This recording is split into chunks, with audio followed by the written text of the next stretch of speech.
Oi, pessoal, tudo bem? Começa agora mais um Futuro Talks, o programa em que eu recebo as pessoas que pensam, trabalham e fazem a saúde do nosso país. Meu nome é Natália Cuminali, eu sou jornalista especializada em saúde e CEO do Futuro da Saúde. Hoje a gente vai falar sobre o sistema de saúde, todas as evoluções no setor da saúde e também o que falta de verdade para progredir. Tem muita coisa que se transformou na saúde nos últimos tempos, mas a gente também tem vários desafios aqui. Bom, antes de eu apresentar o meu convidado, eu não posso esquecer de falar para vocês assinarem o canal e ativarem todas as notificações. O Futuro Talks tem o apoio do Grupo Fleury. Bom, agora eu vou apresentar de fato o meu convidado aqui, que já está aqui sentado do meu lado. Ele é mestre e doutor em oftalmologia pela Escola Paulista de Medicina, a Unifesp.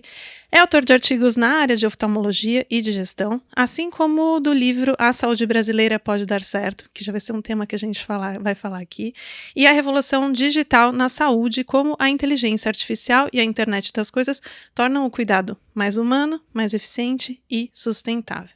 Atualmente, ele é presidente institucional do Instituto Coalizão Saúde e do Conselho do Hospital Albert Einstein. Eu queria dar as boas-vindas e dizer que estou honrada com a sua presença, Dr. Cláudio Lotenberg. Honrado estou eu. Natália, eu tenho uma admiração muito grande por você já há muito tempo, né? Eu me senti honrado e eu quero agradecer que você tenha me convidado para poder aí ter uma conversa gostosa por um tempinho aqui e com aqueles que nos assistem.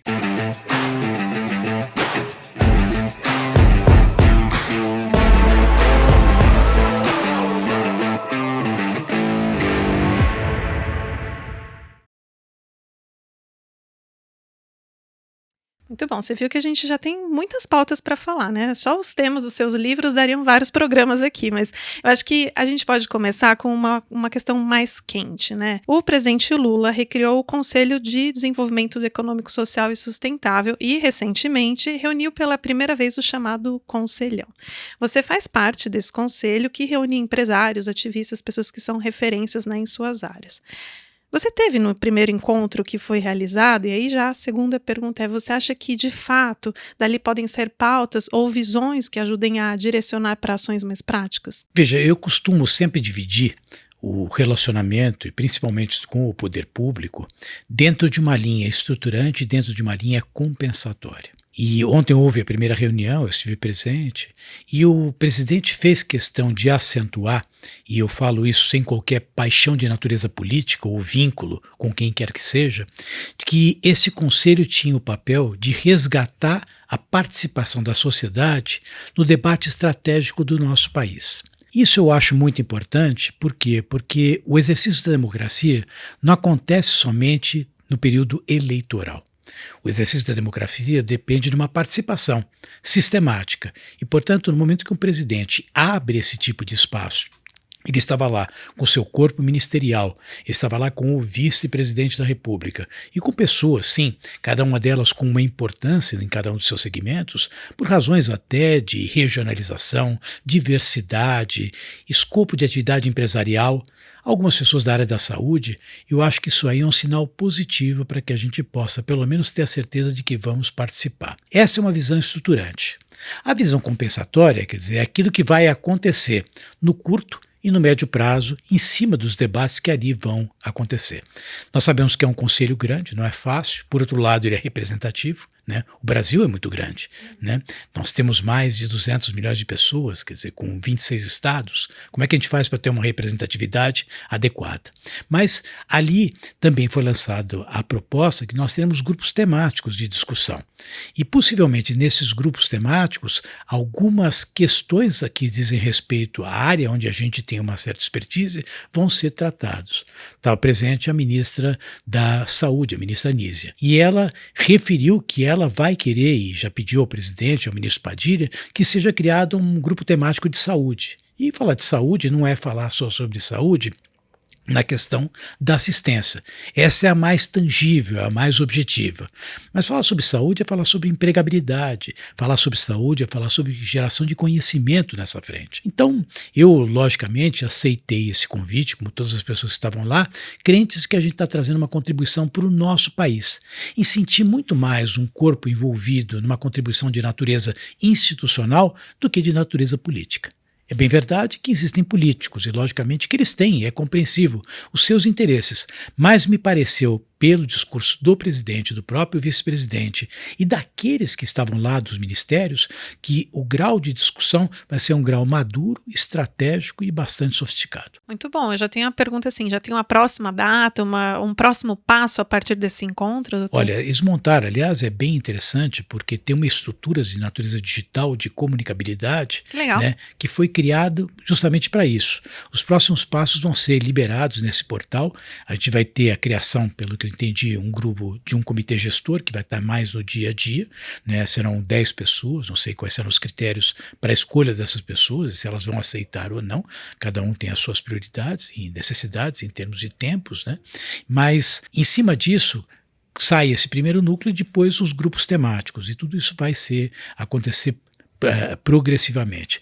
Acho que o Conselho deve se reunir pelo menos uma vez cada 2 meses para, logicamente, trocar ideias e discutir com o presidente. É um grupo estratégico de assessoria ao presidente. Tanto que ele estava lá pessoalmente, disse que vai seguir. Aliás, a reunião havia sido marcada para outra data. Como ele teve um problema de pneumonia, uma gripe que ele pegou e acabou atrasando, inclusive, a viagem dele para a China, como vocês estão bem lembrados, a reunião foi remarcada, quer dizer, ele não passou essa função para ninguém. Claro que o ministro Padilha tem um papel muito importante, ele foi o coordenador, mas o presidente quer estar perto disso, que eu acho importante, acho significativo para nós como brasileiros. Muito bom. Agora, mudando a pauta, mas continuando na pauta, você sabe mais do que ninguém que a gente vive um momento bastante desafiador na saúde, não só a saúde pública, também como a saúde suplementar. Pelas questões macroeconômicas, pelo cenário que está acontecendo com planos de saúde, acesso a novas tecnologias, enfim. Mas ainda entrando nesse aspecto de novo governo, doutor Cláudio, eu queria um pouco a sua visão, se você acha que há espaço dentro do novo governo para discutir, para sentar um pouco mais com o setor privado. Olha, eu sinto que sim. Aliás, eu quero só voltar um pouquinho atrás e dizer algo que eu comento desde a época em que fui secretário, ainda com o Serra, né? A questão da saúde é um gargalo que você ultrapassa, em seguida você vai ter outro gargalo. Você sempre teve as questões de novas tecnologias, você sempre teve problemas de financiamento, você sempre teve problemas relacionados a envelhecimento. É que hoje você tem capacidade métrica de detectar isso, talvez, primeiro com uma percepção social mais profunda. As pessoas questionam, né? Por que ele tem, por que eu não tenho? Se era forte na época da televisão, imagina agora com a internet. Então as pessoas querem ter isso. E se traduz no quê? Em equidade, que no fundo é uma das bases e ferramentas quando a Constituição foi criada, Constituição Cidadã de 88, e que coloca a saúde como direito social. Então, essa questão é uma questão, vamos dizer, que a gente tem que ter muito claro. Agora, este momento merece uma análise, com certeza. Por quê? Porque a gente tem neste cenário, primeiro um rescaldo daquilo que nós passamos, né? O Brasil e o mundo saiu de um cenário de pandemia absolutamente indesejável para todo mundo, com perdas de vidas humanas, com exposições de fraturas, de problemas sérios, movimentos que eu vejo como equivocados, todo debate em relação à vacina, uso impróprio de medicamentos, quer dizer, ficou patente isso, a sociedade científica demonstrou inúmeras vezes que esse debate estava indo para um caminho equivocado, e eu acho que isso aqui virou muito mais uma bandeira política do que uma resposta a um desafio que era a pandemia. Então, a gente está num cenário em que isso já é um problema por si só. Nós temos que resgatar a importância da boa ciência, da boa medicina e da qualidade. O segundo aspecto que eu acho que é importante é que vem à tona de novo as questões relacionadas à sustentabilidade do sistema. E quando a gente olha para a sustentabilidade, não é a falta de recurso somente de natureza econômico-financeiro. É como você utiliza melhor esse recurso. E eu não gosto de a gente colocar em contraponto o público versus o privado. Eu não acho que isso é correto. Por quê? Porque existem coisas muito boas que acontecem no público e inspiram o privado. No público, a gente fala há muito tempo de atenção primária. No público, a gente fala há muito tempo a respeito das questões de vacinação. praticamente todo mundo sempre se vacinou no sistema público. Raras as pessoas que procuram uma instituição privada para se vacinar. Então, eu que fui secretário da Saúde sei disso. Eu aprendi muito. Aliás, digo para você que eu fui um melhor gestor na área privada porque aprendi coisas do público. Por outro lado, o público tem determinadas respostas que não são tão eficientes. Dentro da perspectiva da qualidade, a gente sabe que o tempo de resposta em saúde é fundamental. Quer dizer, você não pode deixar de atender um paciente por conta de falta de leito ou de médico. Você não pode deixar de fazer um tratamento porque você não tem um medicamento que não foi comprado.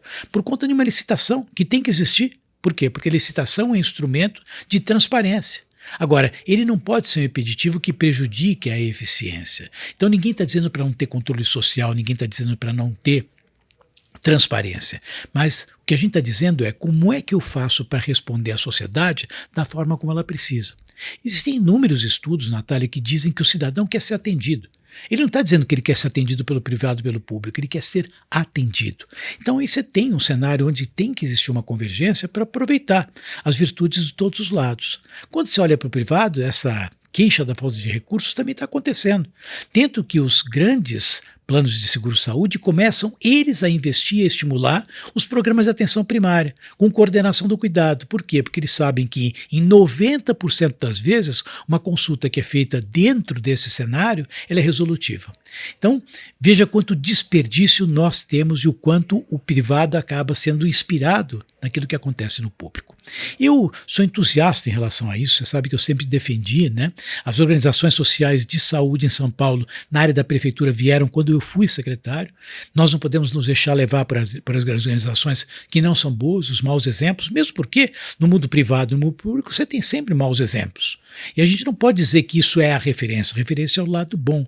Veja aquilo que o Einstein, por exemplo, o hospital que eu presido hoje o conselho, que é hoje presidido pelo Sidney Kleiner, meu querido amigo, né? Veja o que ele fez durante a pandemia com o Hospital do Iboi-Mirim, que foi o maior hospital Covid de todo o hemisfério sul. Veja que loucuras, indicadores que nós tínhamos, que eram melhores do que os hospitais de contratação direta. Então, eu acho que o cenário está sendo favorável para isso.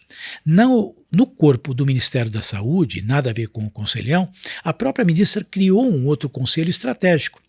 E fruto dessas conversas, de um organograma que ela montou, surgiu ali uma Secretaria de Saúde Digital. Sim. Veja o que isso pode trazer.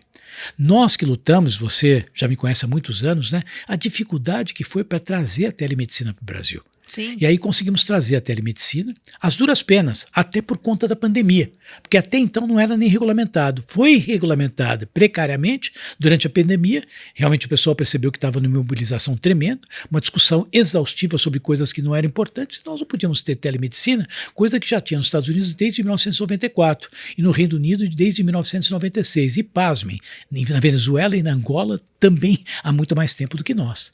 Então, nós tendo aí um endereço chamado Secretaria de Saúde Digital, é uma oportunidade tremenda de acompanhar, de monitorar, de ter dados, de trabalhar a inteligência artificial, estimular, inclusive, uma cultura de desfechos. Essas coisas elas são, aliás, imprescindíveis até para a sustentabilidade do sistema.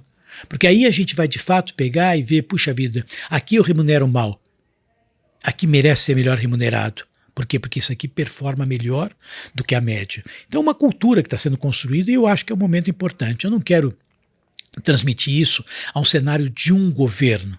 Eu acho que também a gente tem que fazer valer muito o papel das pessoas que ocupam posições, digamos, de carreira dentro das próprias secretarias de saúde, dentro dos próprios ministérios. São profissionais valorosos, são pessoas competentes, muitas vezes estão, perdidos por conta de uma turbulência política. Eu tenho a melhor das impressões da atual ministra, acho uma pessoa séria, com um passado e com um presente muito qualificado. Tenho certeza que ela está envolvida das melhores intenções para fazer alguma coisa boa pela saúde do nosso Brasil. Eu estava te ouvindo e pensando, né? Você trouxe logo no comecinho da sua resposta essa tendência que às vezes a gente tem de contrapor o público com o privado e que a ideia, na verdade, é que as coisas podem funcionar em parceria ou em conjunto, como exemplos que você trouxe na sua resposta. Você acha que está mudando um pouco essa mentalidade a partir do exemplo? Olha, eu acho que tem aqui talvez uma visão romântica do meu lado, em que eu Vou continuar trabalhando por isso, tá? Faço isso há 30 anos, tá? Eu sou formado numa escola pública, né, junto à Escola Paulista de Medicina, tá? Estou dentro do Hospital Israelita Albert Einstein e criei, com mais algumas pessoas, uma faculdade de medicina. Não obstante, acabei de aceitar participar da Associação dos Ex-Alunos da Escola Paulista de Medicina, do seu conselho. Ou seja, eu acho que esse mundo tem que trabalhar em conjunto. Agora, quando você transfere isso para o contexto da sociedade maior, esse é o problema. Porque a polarização está atingindo todos os níveis de discussão. E, lamentavelmente, saúde, né? na saúde também está acontecendo. Eu acho que a saúde tem que ter um perfil evolutivo, de melhoria, né? E não destrutivo. Aquilo que existiu no passado não serviu. O secretário que assumiu depois de mim certamente fez melhor, porque eu fiz alguma coisa. E quem veio depois dele também vai fazer melhor. Eu acho que existem certas coisas no nosso país que a gente não pode ter essa paixão exagerada politizada. Eu acho um equívoco. Eu acho que a gente tem que construir convergências. Saúde, educação. Isso não importa quem está lá. Nós temos que encontrar formas de financiar, de entregar isso com qualidade, saber que isso é inclusão social. São coisas para as quais eu acho que a gente não deveria nem ter discussão no período de eleição. Deveria ser um processo de continuidade e de aprimoramento permanente. Eu tenho muito respeito pelos profissionais. Talvez até por escutá-los é que eu consegui fazer coisas tão boas na minha vida. Não é um preparo diferenciado, eu acho que é uma capacidade de ausculta. A gente aprende com as pessoas, e muito. E nós temos, dentro das estruturas das secretarias e dos ministérios, estou reafirmando mais uma vez, gente muito boa. O que falta, no fundo, é a gente criar um ambiente para que essas pessoas possam fazer valer e acontecer, sem paixões políticas, sem tanta polarização. Difícil, Natália, a gente entender o que é esquerda, o que é direita. Esquerda o que é? É mais intervencionismo na economia? Pode ser. A direita, que é o liberalismo, a resposta está de um lado ou está do outro. Eu não acho que a resposta está de um lado nem está do outro. Acho que a resposta está dos dois lados. Tem coisas onde o Estado tem que, de fato, colocar a mão dele. Tem espaços, na saúde, por exemplo, onde talvez a iniciativa privada possa fazer até muito mais do que o Estado. E eu acho que é isso que a gente tem que construir. Se eu passasse essa mensagem para os políticos no Conselho, se eu passasse essa mensagem para aqueles que nos assistem, eu já estou satisfeito. Excelente. Ainda vai passar mais algumas mensagens. Eu acho que é muito bom trazer essa perspectiva, porque realmente a gente está nesse momento super polarizado e a saúde entrou nesse contexto todo, né? Agora, no seu livro, né, que você disse a saúde brasileira pode dar certo, e ele foi publicado em 2019, pré-pandemia, e hoje a gente está numa situação totalmente diferente, né? Pós-pandemia, e você já citou, né? Tivemos a telemedicina, que chegou ali em caráter emergencial, apesar de todas as tentativas anteriores, e alguns desses outros grandes desafios que têm a ver com a economia e toda a lógica do setor da saúde. Você acha que a gente ainda tem um caminho super promissor pela frente? Eu entendo que sim, né? Você trouxe esse olhar otimista, mas qual seria talvez o principal foco? Qual seria a sua principal bandeira ali de começar? Veja, eu acho que tem algumas coisas para serem feitas, né? Podemos falar da assistência, tá? E eu acho que a assistência, o grande investimento é a saúde digital. Não me resta dúvida. Enquanto a gente fica discutindo como é que faz para alocar um médico numa situação distante dos centros, a gente vai obrigar o residente a ir para lá. Quando você já obriga, certamente a pessoa se vai às vezes até com má vontade. E no mundo que a gente resolve tanta coisa à distância, a gente, aliás, tem que se deixar valer até pelos indicadores. O NPS de quem faz telemedicina é superior ao NPS de quem procura atendimento nos prontos-socorros. Não dos hospitais públicos, dos hospitais privados. Então, essa questão da telemedicina é vital. Redes de acesso, sabe? Sim, nós temos que construir a infraestrutura de natureza de telemídia para dar suporte para isso. Isso é um grande investimento, não tem muita conversa e, lógico, ter uma colaboração, principalmente da sociedade médica, para entender esse lado. Mas eu acho que tem uma pauta muito importante que as pessoas não exploram, Natália, que é o complexo industrial da saúde. Sim. Que eu acho que é uma coisa, sabe, que para nós, né, se você olhar o Brasil hoje em relação à saúde, ele tem um gasto ou um investimento da ordem de 9,5% do produto interno bruto. São mais de 7 milhões de pessoas que trabalham na área da saúde, com contratações diretas. Então, esse peso hoje não é percebido pela sociedade como é percebido o peso, por exemplo, da indústria automobilística.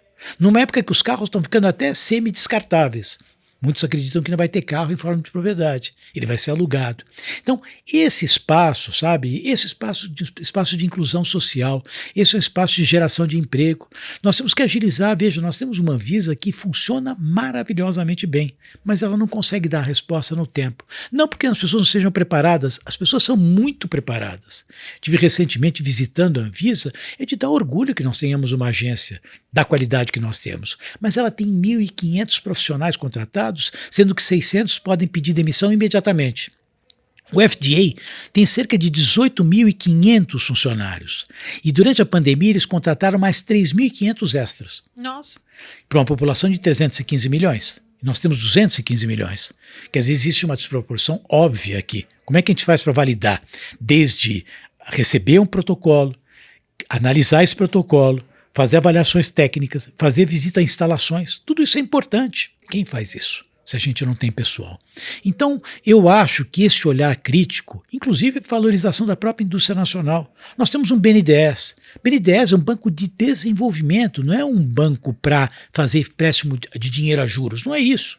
Não significa que tem que perder, mas tem que ser utilizado para incentivar essa indústria, que ela é vital para o nosso país. Veja a dependência que nós temos de insumos externos. Você acompanhou durante o período da pandemia que nós não podíamos comprar respiradores. Quer dizer, dá para o Brasil abrir mão de ter respiradores porque não tem pressão no mercado ou porque não pode produzi-los aqui? Eu acho que essa visão um pouco mais estratégica, transversal, e aliás tem sido o discurso até do vice-presidente que acumula as funções de ministro da Indústria e Comércio, né? Essa visão está sendo debatida também, que é uma das coisas que eu quero falar. Se a gente não tiver o BNDES trabalhando alinhadamente, se a gente tiver uma Anvisa trabalhando de forma adequada, se a gente não olhar, sabe, o mercado SUS com transferência de tecnologia, que é o princípio das PDPs, nós temos um mundo para trabalhar em cima disso. E eu acho que a gente está lá, inclusive, uma das grandes missões que a gente tem. Ontem até recebemos alguns comentários de pessoas que criticavam, como se eu estivesse lá, não estou votando para presidente nenhum, não estou participando de cenário político eleitoral, estou defendendo o interesse da saúde do Brasil. Isso faz questão de defender. Eu estou buscando alternativas para criar mais empregos. Lá eu quero falar. Qual é o espaço? Justamente ali. Perfeito. Agora, do Complexo Industrial da Saúde que você trouxe aqui para a pauta, e acho que é muito relevante pensar nisso, inclusive porque tem sido uma ação bastante divulgada do novo governo, né, como sendo uma ação estratégica para os próximos 4 anos. O que precisa na prática para que o Complexo Industrial de fato deslanche e que seja um programa de verdade de Estado, né, e que ele percorra mais do que só a ideia, né? Primeiro, ter a conscientização que você tem um mercado de 215 milhões de consumidores. Potenciais, tá? Ali. Segundo, tem que existir uma política pública que incentive as companhias com segurança jurídica, né, e com agilidade. Quer dizer, não dá para alguém licenciar e instalar uma fábrica que demora 2 anos para ser aprovada. Tá? Por mais que nós tenhamos que fazer os testes de segurança, não é isso, mas é de burocracia pura. A gente precisa de gente para fazer isso. Citei agora as questões da Anvisa. Não dá para você imaginar que você não vai ter financiamento que incentive o crescimento dessas empresas, dessas áreas, né? Então eu acho que essa articulação multissetorial é o que estaria faltando para a gente de fato poder ter um ambiente que a gente chama um ambiente de negócios favorável. Senão tudo vira judicialização, né? Porque você não consegue aprovar, então você alimenta muito mais a indústria jurídica do que a indústria do Complexo Industrial da Saúde. Perfeito. Agora eu queria entrar um pouco na parte de inovação. Você, né, com um histórico muito longo em todos esses aspectos da saúde, tanto de política pública quanto da saúde privada, mas também tem um olhar muito para a tecnologia e para o que tem de inovador. E a gente agora está vivendo a nova era da inteligência artificial, né? De todos os grandes fóruns, todo mundo está falando sobre o ChatGPT e da inteligência artificial generativa e o impacto que isso pode ter para a saúde. Você já refletiu sobre isso? Como que você vê esse mundo com essa inteligência artificial generativa?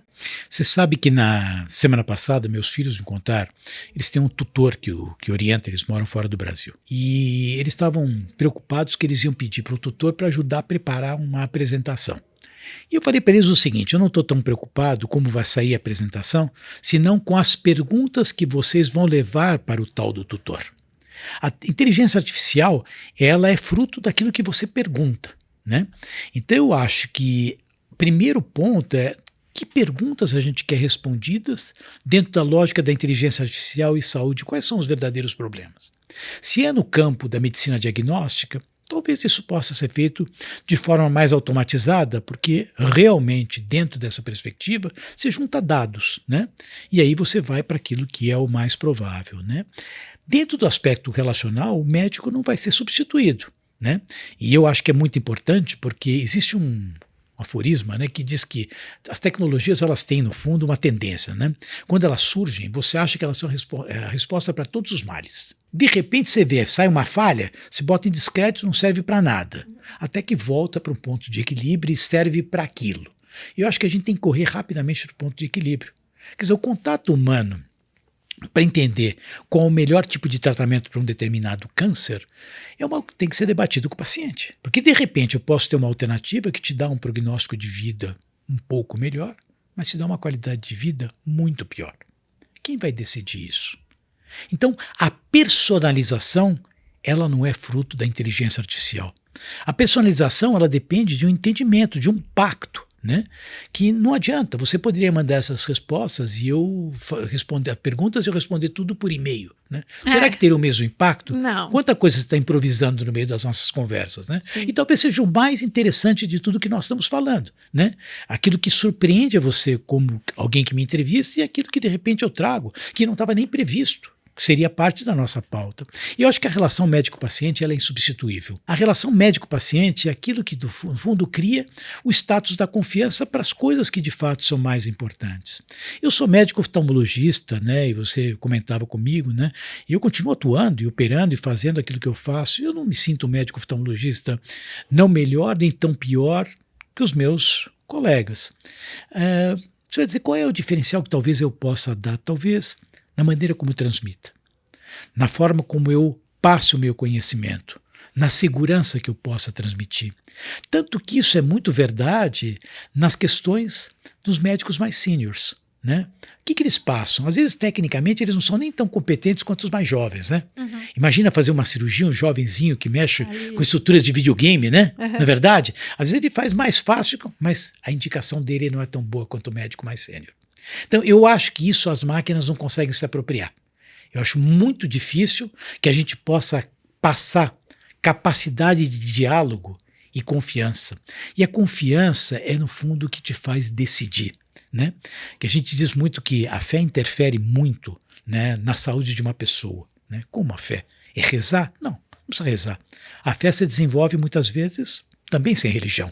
Você pode ser agnóstico e ter fé, né? Qual é a tua relação com o paciente e com o médico? O paciente confia no médico. Ele não vai confiar numa máquina. Não vai confiar numa resposta para algo tão significativo e tão importante como a saúde. Ele vai querer o médico decidindo com ele. Muito bom. Então todo esse hype, esse temor da inteligência artificial, muito provavelmente vai passar por esse platô que você trouxe aí na...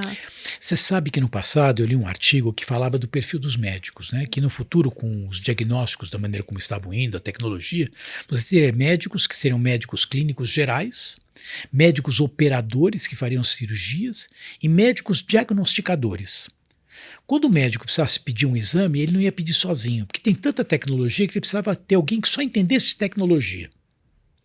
Então, a mecânica decisória do que fazer, veja, eu estudei medicina, né?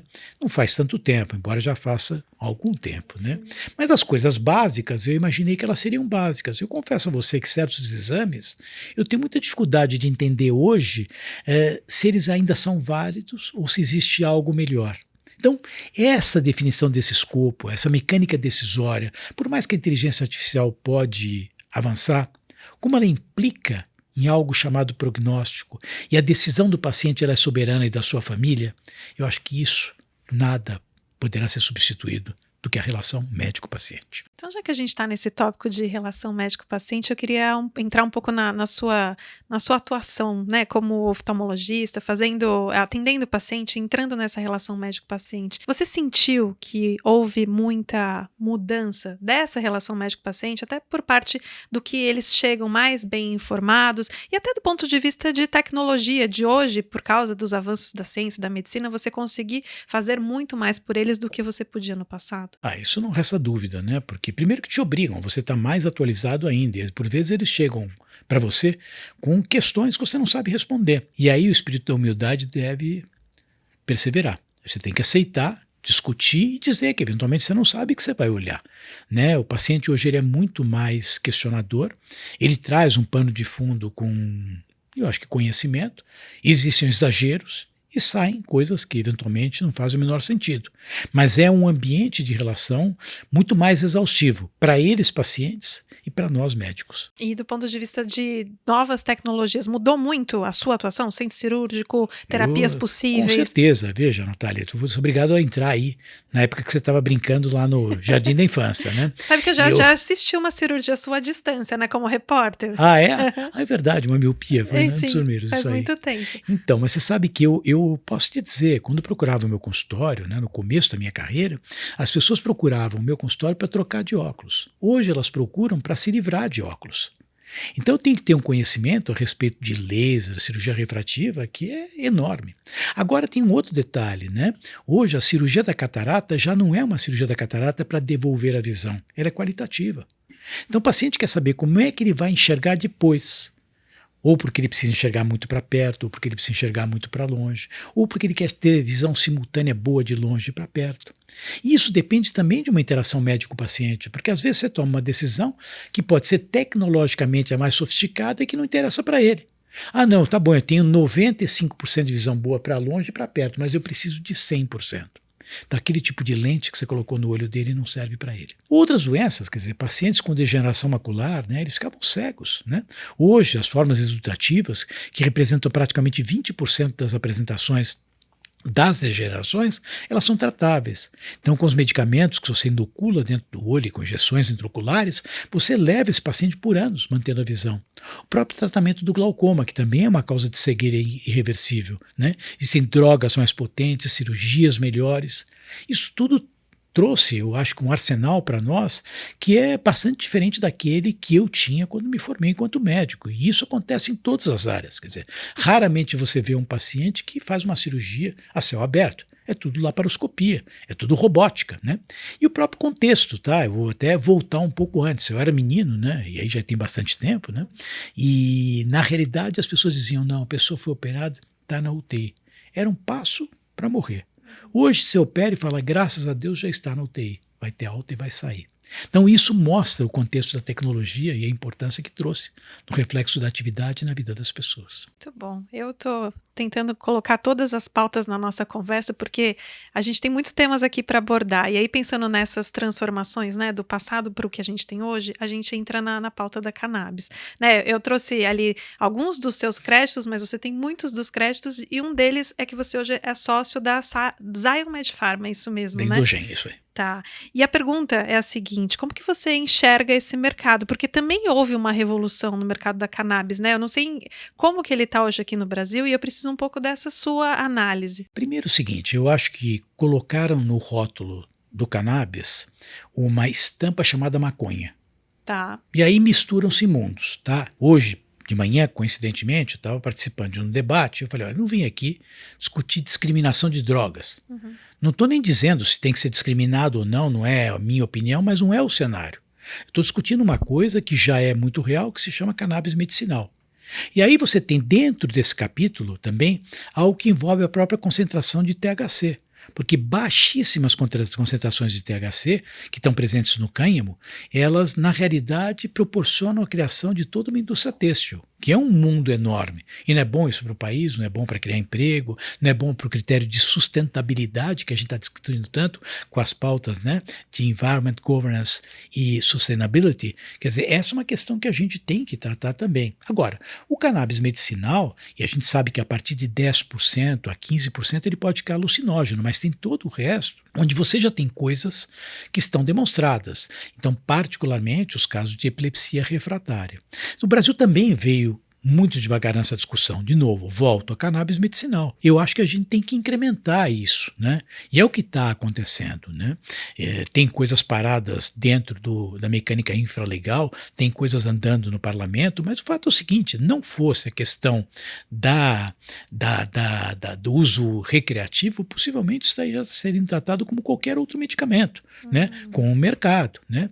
Então se politizou de novo esse tema. A gente viu manifestações que, a meu ver, foram impróprias, né? Tanto do governo anterior, né? Que tinha uma visão, lá sei eu se posso chamar de religiosa em relação ao cannabis, né? Ou ia até uma politização do próprio Conselho Federal de Medicina, né? Que acabou se posicionando. Eu acho que esse não é o papel do Conselho. Sinto muito dizer, né? O Conselho é muito importante na fiscalização, na apuração de uma prática ética, né? Mas não fazendo o papel da Anvisa, porque essa já tinha validado. Acho que a gente está num processo interessante de algo que precisa aí de muito estudo. A gente tem que fazer muita coisa no nosso país. Temos que discutir a questão da verticalização. Por quê? Porque se você puder cultivar e produzir no Brasil, também é mais barato. Também existe um complexo industrial da saúde para o cannabis, né? Então é um mercado aí fantástico, né? Eu não estou participando de uma iniciativa empresarial, estou participando de uma iniciativa, eu sigo sempre isso para todas as pessoas com quem eu trabalho. Eu estou participando de um processo de mudança cultural. Tá? Por quê? Porque eu acho que o cannabis não é a resposta para tudo, mas o cannabis tem o seu local. E eu acho que isso cabe a nós criar um ambiente favorável para esse cenário. Doutor Cláudio, nos Estados Unidos está muito mais desenvolvido do que aqui, não está? Sim, você tem legislações, mas elas são bastante variáveis em decorrência do estado em que você está. E tem a ver com conservadorismo ou não do estado? De novo, quer dizer, eu acho que a gente mistura coisas, né? Eu não acho que isso aqui é pauta de direita nem pauta de esquerda. Isso não é conservador nem mais liberal. Você já viu o desenvolvimento científico de um remédio? Porque no fundo é um remédio. Imagina uma criança que é epilética, o Brasil acho que tem 2 ou 3% de crianças são epiléticas, né, na população. São milhões de pessoas. Várias delas, uma porcentagem significativa, que são refratárias. Você quer ter o filho com crise epilética e não poder dar um remédio para ele? Ou você ter uma dor crônica e não poder dar para ele um remédio? Isso é um remédio. Então, essa discussão, se não tivesse esse outro lado, provavelmente estaria muito mais avançada, e não avançada na discussão, mas sim na execução. Então a gente tem que olhar maduramente para isso, a gente não pode deixar, e de repente levam para o cenário político. Quer dizer, será que é papel do parlamento fazer uma lei sobre cannabis? Eles fazem para digital, eles fazem para remédio para glaucoma, eles fazem para antibióticos. Você conhece leis para isso? Então, eu acho que nós estamos tratando algo técnico dentro de um viés político, o que é lamentável, politizar algo dessa natureza. Sim, e sempre, obviamente, dando esse espaço para pesquisa por trás disso, né, doutor? Sim, mas veja, tudo que você faz no desenvolvimento de drogas, medicamentos, você faz avaliações, que são avaliações pré-clínicas, avaliações clínicas, testes de segurança. Isso é prerrogativa, é uma agência que faz dentro do escopo técnico, e é lá que tem que ser endereçado. Agora, tudo bem, se por acaso a coisa não anda, vamos discutir também no infralegal. Por quê? Porque eles têm medo da judicialização. Então, quando você tem alguma coisa na área infralegal, você, de certa maneira, traz um certo conforto, principalmente para quem quer investir. Mas virou uma guerra, né? Nós tínhamos agora, até pouco tempo, uma RDC que permitia que você pudesse importar somente com autorização individual. Você permitia para a Anvisa, você importava para aquele paciente. Isso encarece. Claro. Isso não é equidade. Então, eu acho que a gente tem que resgatar, né, as origens da nossa saúde, né, equidade, integralidade, universalidade. Eu acho que está nesse momento. O que falta para essa pauta andar, doutor? Eu acho que tem que tratar de despolitizar. Nós temos hoje, que eu tive a oportunidade que você me dá aqui, é para falar para o público que a gente tem que tirar isso do escopo político e levar para o escopo técnico. Tá? Nós temos uma Anvisa, nós temos profissionais lá competentes, gente que trabalha por isso, nós temos que achar que isso é uma oportunidade de natureza industrial, isso pode gerar emprego e, acima de tudo, lembrar sempre, isso pode ajudar, sabe quem? O paciente. Sim. Tem gente que esquece que o paciente tem que ser privilegiado. Então vale a discussão para todo mundo. Então eu volto para você, com uma senhora que falou com lágrimas nos olhos. Contou hoje, onde eu estava, que ela, quando a filha dela, o filho, abraçava ela durante a noite, ela dormia abraçadinha, porque ele tinha tantas crises epiléticas que não cediam, que ela achava que ele ia morrer. Então se era para morrer nos braços dela. Nós vamos negar dar cannabis para essa criança? Se já está documentado, funciona? É relacionado muito ao preconceito, né? Doutor Cláudio, agora eu queria entender um pouco a sua visão sobre Esse olhar para o paciente que é muito importante, mas recentemente você passou por um procedimento cirúrgico e fez um alerta ali nas suas redes para as pessoas da importância de se cuidar. E a gente passou agora por uma pandemia em que as pessoas olharam de alguma forma mais para a saúde e para a própria saúde. Mas você acha que isso ficou como legado, esse eu me cuido mais, ou passou a emergência e as pessoas acabam deixando para lá? Eu acho que ficou parcialmente como um legado, o que significa que a gente tem que reforçar. E é o que eu faço, né? Vamos de novo resgatar a Constituição, né? Saúde, dever do Estado, direito do cidadão. Tá errado, viu? Saúde é dever do cidadão. O cidadão tem que cuidar da sua saúde. Ninguém vai cuidar do cidadão, senão ele mesmo. Então, quando ele está fazendo uso de cigarro, por exemplo, ele tem que saber que ele está fazendo mal para ele. E, de certa maneira, ele não olha para isso, ninguém fala, e, pelo contrário, ele responsabiliza o coletivo, até na sustentabilidade. Por quê? Porque esse sistema de financiamento, tanto no público quanto no privado, ele é afetado pelo indivíduo que não se cuida. O indivíduo é um obeso, ele não toma cuidado em relação a isso. Ele tem comorbidades. Quem paga por isso? Então, até que ponto viver em comunidade significa que você não tem que pensar naquilo que você está causando perante o outro? Isso é ética, Natália. A ética weberiana é aquela que fala do próximo. Então eu tenho que cuidar de mim, sim, por mim e pelo próximo. Então essa questão é uma questão que deveria ser o legado da nossa Constituição e particularmente agora da nossa pandemia. Não sei o quanto isso aprofundou. Quanto a mim, né, eu não perco uma oportunidade para poder registrar alguma coisa, né? Fiz questão de ir às redes, de contar, primeiro porque até é uma questão de transparência com aqueles que dependem de mim, né? Claro. E aí eu digo pacientes, Sim. a eles eu devo uma satisfação. Eu sou uma pessoa que se alguém ligar, não agora, nós estamos dando uma entrevista, mas se alguém ligar e passar uma mensagem médica, eu respondo, né? Eu cuido, eu devo uma satisfação. Todo médico é um setor público, ele está à disposição de pessoas que precisam dele. Segundo, porque eu achei que era um bom momento de alguém que tem uma certa voz na área da saúde, de poder publicitar uma situação e inspirar e estimular as pessoas para que elas façam algo semelhante. Então foi um momento bom, graças a Deus sou recuperado, estou bem, né? E quero dizer, que todo mundo tem que se cuidar. Eu acho que tem que buscar alternativas, tem que estar a par, se detalhar. E a melhor forma de se cuidar é entender o que acontece, né? É se interessar pelas questões da saúde, né? Tanto que acho que educação e saúde caminham tão próximos, né? Se a gente desse um pouco mais de educação e saúde para os jovens, aliás, está sendo difícil dar a educação como um todo, né? Mas se a gente inserisse também a questão da saúde, a gente podia ter uma sociedade melhor daqui para frente. Com certeza, com certeza.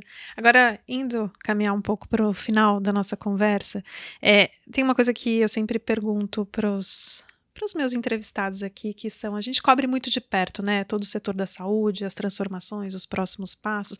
A gente falou aqui de muitas pautas que são muito importantes, mas a minha pergunta é, quais são as pautas que você acha que a gente tem que ficar de olho em 2023 na saúde? Eu acho que é importante a tua pergunta, né? E eu vejo em você não uma profissional que cobre saúde. Eu acho que você é uma profissional que cobre uma necessidade social. A tua importância, eu acompanho você desde bastante tempo, né? Embora, como eu disse, você é muito mais jovem que eu, né? Mas você é uma entusiasta da saúde, você é uma defensora da saúde. Você não faz isso por uma razão de natureza mercantil. Você faz isso por convicção, como propósito, né? E eu acho que existem coisas mais emergenciais. Uma delas é a questão da vacinação, né? Eu acho que esse negacionismo que aconteceu com pessoas públicas importantes de expressão, agora mesmo, nesses dias, estamos vendo aí, vacina, não vacinou, fez, não fez, isso foi muito ruim, né? Pessoas com credibilidade, né, que têm um papel público ou porque são eleitas para isso, ou porque são nomeadas, ou porque são admiradas por conta do seu conhecimento, são formadores de opinião. Naturalmente, elas têm voz o tempo todo, basta encostar um microfone pertinho, ele sai na rua, né? E eu acho que a gente descaracterizou a importância da vacinação. Não estou falando da Covid, estou falando do sarampo, estou falando de pólio, que a gente voltou a números muito ruins. Então esse resgate tem que ser feito imediatamente, quer dizer, só volta o pessoal começar agora a ter poliomielite, né? Seria um absurdo morrer de sarampo. Quer dizer, é muito complicado a gente assistir isso, né?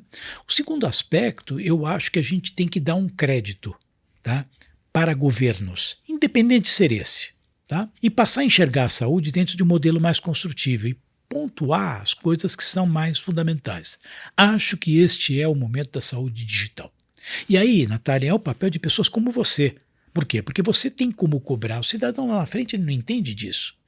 O cidadão consumidor que vai consumir saúde, ele não entende a importância de você construir essa rede. Mas você pode, eu posso, e a gente tem que cobrar. Justamente a minha participação no conselho é até para cobrar isso. Falei ontem para a ministra.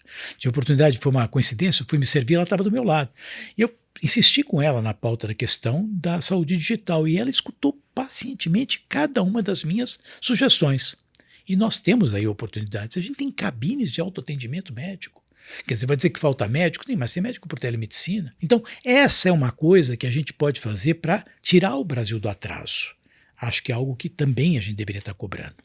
A terceira questão, que eu acho que é uma pauta importante, é acelerar o complexo industrial da saúde. De fato, rediscutir, quer dizer, a gente tem a mania de falar que o Estado está inchado, temos muito funcionário. Tem que parar de, sabe, generalizar, porque tem áreas onde falta. Acabei de falar para você do número de profissionais da Anvisa. Então, se a gente quer incorporação tecnológica, quer acelerar, atrair emprego, né, gerar riqueza para o país, não dá para ser devagar isso. Precisamos cobrar também esse tipo de coisa, com a integração com os órgãos de fomento, né? Estimular o ambiente, na verdade, né, de startups, aceleradores de empresas, quer dizer, tem coisas aí incríveis para serem feitas, né? E, logicamente, existem as pautas do dia a dia, aquelas que a gente sempre cobra, né? Quer dizer, médico da família, né? A cesta básica de medicamentos, quer dizer, isso tem que continuar, mas isso não é paradigmático, isso não vai mudar o modelo por completo, tá? Isso é obrigação. Agora, transformação, talvez a gente tenha que cobrar no dia a dia. Tá? Chama a atenção da questão da vacina, porque a vacina, infelizmente, a gente voltou lá atrás. Tem que ser um clima de transformação, porque o cidadão na ponta já não acredita mais nisso. Por quê? Porque transportou para o cenário da vacina um cenário de polarização de 50% da população, que de repente acha que existem os vacinados e os não vacinados. Está mais ou menos assim, né? O entendimento, né? Então, eu acho que esses movimentos talvez sejam pautas importantes para reforçar, né? E nada melhor que ter pessoas como você, né? E desculpe que eu reforce tanto, né? Quando você chegou, você agradeceu o que eu vi, eu queria falar para você que não sou eu que agradeço, né? Eu agradeço. Na verdade, é você que agradece, sou eu que agradeço, né? Eu agradeço a você por você se interessar, uma profissional decente, correta, coerente, honesta, né?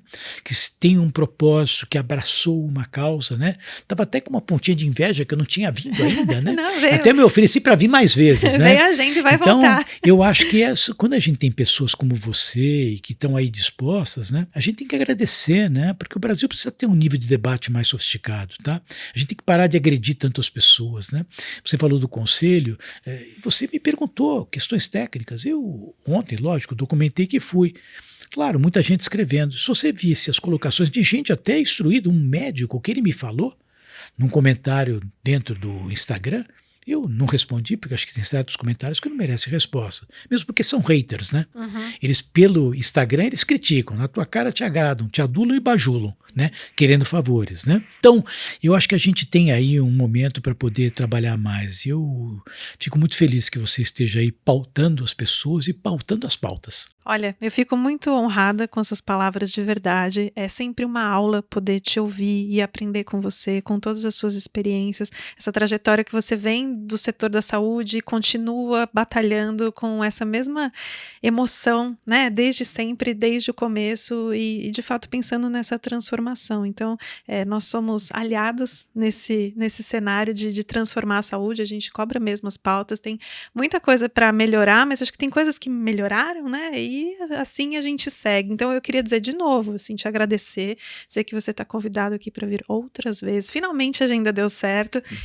E foi muito bom ter você aqui. Muito obrigada. Obrigado você, obrigado para aqueles que estão aí tendo a possibilidade de nos ouvir. Um carinhoso abraço, que a gente tenha aí 2023 ainda com muita saúde. É isso aí. O Futuro Talks termina agora. Eu queria agradecer a todos que nos assistiram até agora. Se vocês ainda não assinam o canal, é só assinar. Até mais.